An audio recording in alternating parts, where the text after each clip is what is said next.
Hello दोस्तों, नमस्कार। आज 12 अप्रैल दिन शनिवार।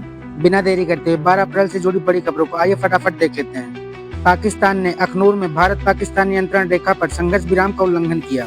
पाकिस्तानी सेना ने घुसपैठ कर रहे आतंकवादियों को भारत में घुसने के दौरान कवर दिया, तो वहीं गोलीबारी में सेना का एक अधिकारी घायल हो गया। इसी के साथ ही आज की और बड़ी खबरों पर नजर डालते हैं। अपने 2 दिवसीय महाराष्ट्र दौरे के दौरान अमित शाह रायगढ़ किले का दौरा करेंगे। यहाँ के मराठा योद्धा छत्रपति शिवाजी महाराज की समाधि पर पुष्पांजलि अर्पित करेंगे।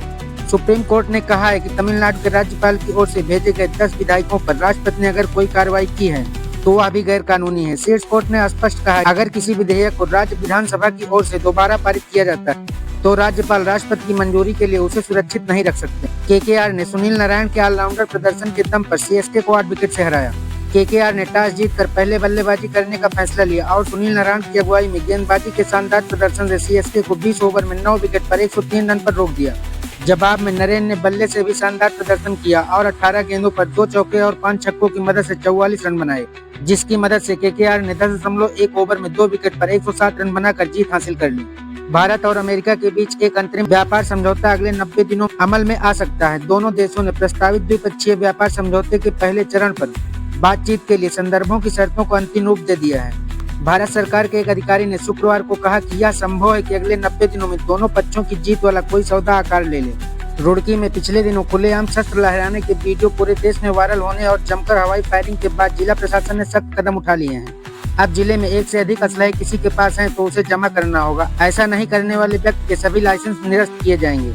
जिला अधिकारी करमेन सिंह ने यह फैसला गृह मंत्रालय के निर्देश पर लिया है। अलीगढ़ की एक घटना सोशल मीडिया पर खूब वायरल हो रही है। हर तरफ इसकी चर्चा। अलग अलग तरह के सास और दामाद के फोटो वायरल हो रहे हैं, जिससे घर वाले सदमे में हैं। होने वाले दामाद संग लापता हुई महिला की तलाश पुलिस स्तर से अभी जारी है, मगर उसकी बेटी व पत्नी ने खुद को घर में कैद कर लिया। वे लोगों के सवालों और चर्चाओं से इतने परेशान हैं कि अब जवाब देते देते थक गए। इसके चलते शुक्रवार को उन्होंने किसी से भी मिलने से इनकार कर दिया। वहीं पुलिस की एक टीम उन्हें उत्तराखंड में खोज रही।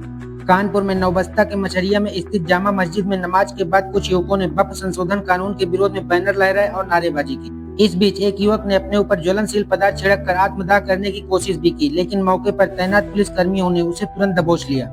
इस बीच एक दिन पहले वक्फ कानून पारित होने के विरोध में क्षेत्र में पर्चे भी बांटे गए, जिसकी भनक पुलिस को नहीं हो सकी। दिल्ली, मुंबई जैसे बड़े एयरपोर्ट के रनवे व्यस्त होने व तकनीकी कारणों से शुक्रवार को लखनऊ में यात्रा उड़ानें देरी की शिकार हुई। इसमें यात्रियों को खासा परेशान होना पड़ा। दिल्ली, मुंबई, बेंगलुरु, कोलकाता, हैदराबाद, जयपुर की फ्लाइटें मुख्य रूप से लेट रही। पूर्वोत्तर रेलवे के गोरखपुर रूट पर ट्रैफिक ब्लॉक के कारण शनिवार से 3 मई तक कई ट्रेनें कैंसिल रहेंगी। गोरखधाम, वैशाली एक्सप्रेस, सरीकी कुछ प्रमुख ट्रेनों के अतिरिक्त कई अन्य गाड़ियां निरस्त रहेंगी। कुछ ट्रेनें ड्राइवर या कुछ सार टर्मिनल भी रहेंगी। देश में मोबाइल फोन उत्पादन 2024-25 में बढ़कर 5.25 लाख करोड़ रुपए हो गया है। स्मार्टफोन अब भारत से सबसे ज्यादा निर्यात की जाने वाली कॉमोडिटी बन गया है।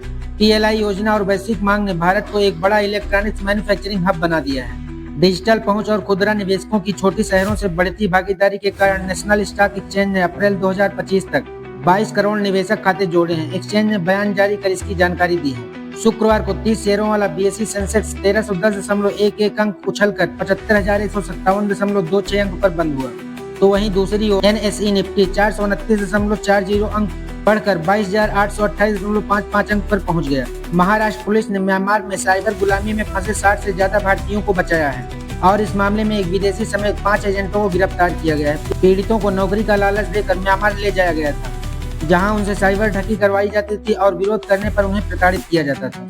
इन्हीं बड़ी खबरों के साथ आइए आज का मौसम देख लेते हैं। दिल्ली NCR में कल मौसम शाम को अचानक बदला। पहले धूल भरी आंधी चली और उसके बाद मोटी मोटी बूंदों की बौछार शुरू हो गई। तेज हवाओं के कारण कई जगह पेड़ उखड़कर सड़कों पर गिर गए, जिससे यातायात बाधित हुआ। फिरोज शाह रोड, अशोक रोड, मंडी हाउस, कनॉट प्लेस समेत कई क्षेत्रों में पेड़ उखड़ गए और कुछ जगह सड़कों पर गिरे, जिससे यातायात बाधित हुआ। इंदिरा गांधी अंतर्राष्ट्रीय हवाई अड्डे पर विमानों की आवाजाही प्रभावित हुई और 15 विमानों को दूसरी जगहों पर भेजना पड़ा। कई जगह तार और पोल टूटने से बिजली आपूर्ति भी बाधित हुई। इसी के साथ ही पंजाब, हरियाणा, चंडीगढ़, छत्तीसगढ़, उत्तराखंड, मध्य प्रदेश, बिहार, राजस्थान, केरल में आंधी के साथ ही हल्की तो कहीं मूसलाधार बारिश के साथ ओले गिरे।